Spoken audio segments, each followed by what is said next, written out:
Hello, my name is Justin Lange. This is my second speech for my Intro to Speech class.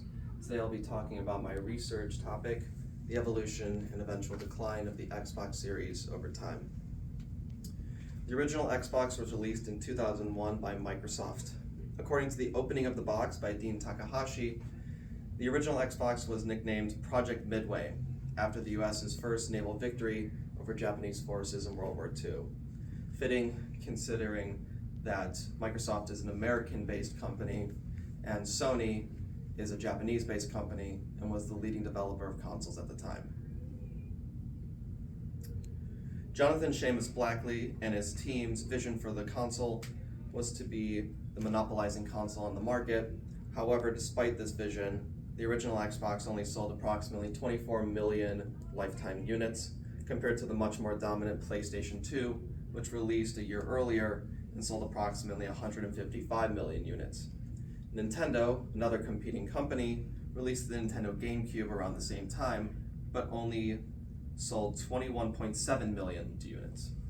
This would seem like a victory for Xbox until you consider that the Game Boy Advance was released at the exact same time and sold 81.5 million units despite it being a handheld and having far less processing power. Microsoft, however, would see much more success in 2005 with the release of the Xbox 360, which had better processing power and more exclusives, something that its competitor, the PlayStation 3, which released 1 year later, would lack. The Xbox 360 would sell approximately 84 million units, whereas the PlayStation 3 would only sell 87.4 million units.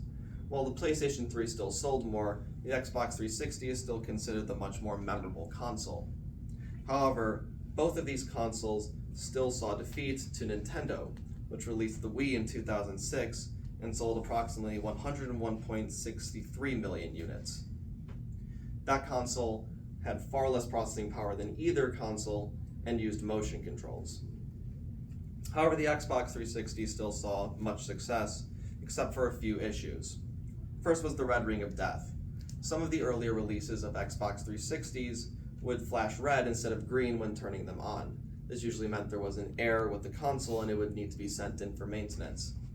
There were so many issues that eventually Microsoft just sold the new model once they had fixed whatever issue it was causing. Another problem with the Xbox 360 was the implementation of Kinect technology. Trying to compete with the Nintendo Wii, the Xbox 360 tried to incorporate motion controls. However, this was so problematic that it was scrapped after only a year of developing titles. And finally was Xbox Live. Xbox Live existed for the original Xbox as well and was very lucrative for Microsoft. However, people over time found the price to be very problematic at approximately $40 to $60 per year. Still though, as long as Microsoft could keep up the success, they would surely be able to achieve their goals.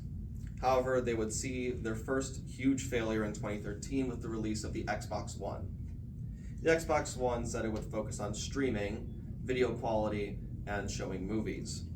In comparison, the PS4 would focus exclusively on gaming. According to the Ackman's video, The Decline of Xbox, the PS4 won by simply uttering that they would focus on gamers and gamers first. As a result, despite both releasing at the same time, the PS4 sold far better at 117.2 million lifetime units, whereas the Xbox One only sold 58 million units, less than the 360.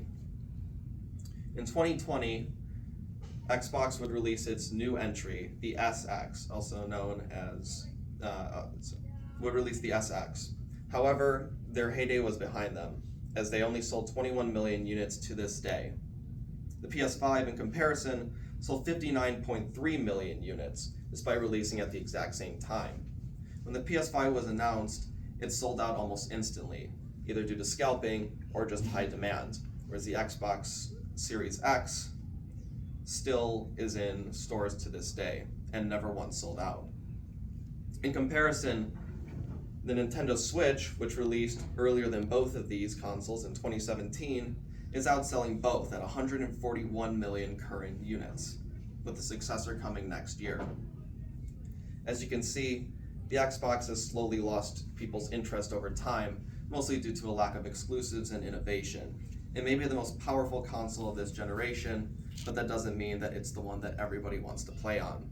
Hopefully Xbox will see its return, but it seems very unlikely.